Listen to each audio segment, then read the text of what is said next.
If you're someone with an avoidant attachment style, all of that needs to be sorted out before you present yourself on the dating market. No one should be dating you and left feeling in the end like they've got fool's gold, or like they were hoodwinked, bamboozled, or like all of this was just like a waste of their time. It should be no surprise to you that when you introduce someone to your family, when you bring them into your life, when you integrate you guys' daily routines and so forth, that this is going to head to something serious, and that you should assume that the person on the other end receiving all of this and sharing these experiences with you is taking this 100% serious. If you know that your nervous system tends to flare up when things get close and things get serious, then relationships are not for you, because simultaneously cohabitation is the only way for relationships to work. It is the only way that you got here. Actually, I take that back, because most avoidant people are bastard children anyway. And I'm not saying this to be funny, I'm being serious, right? So there's a level of like, okay, what you saw wasn't quote unquote normal.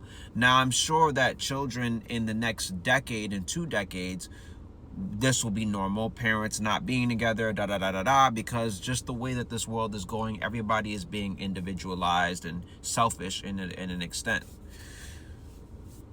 And it is also by fault of the families too. I blame the families as well, because they should know better, right? Why is it that after you see your child have failed relationship after failed relationship after failed relationship, why is there not conversations being had? Why is there not, hey, how did your last relationship end? What exactly was the issues? Do you mind describing this to me?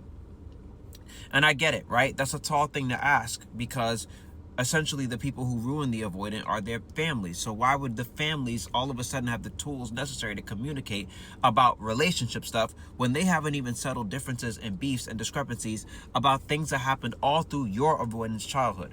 And I get that. But I guess what I'm saying in this video is like, it is extremely it is extremely emotionally irresponsible and unacceptable to be in your 30s, 40s, 50s, 60s, and so on, because my clients range from all these ages. It is unacceptable to be these ages and find comfort in being an avoidant attachment, and then that's just it. Because many people who I talk to with an avoidant are not sorry about being an avoidant. Have you ever talked to someone who you are not dating, and then they confess to you that they're an avoidant? There's like a laugh, there's a giggle, there's a smirk, and it's almost like a bit of them thinks that this is cute, right? And it's not cute. Like it genuinely really inconveniences a lot of people's lives, and for many of them, this is what you don't understand. Your relationship, you were the person that they thought that they were gonna marry. You were the person that they were willing to do anything for. It's a big fucking deal. It's not funny, and it really ruins people. So I think all that gotta be settled before you even present yourself, dude. If you know you're somebody who, you prioritize traveling, being independent, living your life, you don't like cohabitation, you don't like living with people, you don't like this, you don't like that, then bro, relationships are not for you.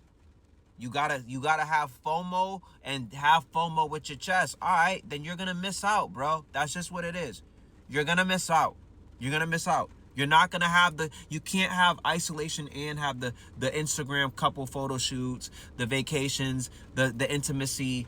You're gonna have to miss out, bro. You can't have your cake and eat it too. And I think that's what avoidant people need to understand. Hope this video helps. I'm only TikTok at Antonio Breeze, Breeze with no E at the end. Faith and dreams. Shwagga, shwagga, shwagga.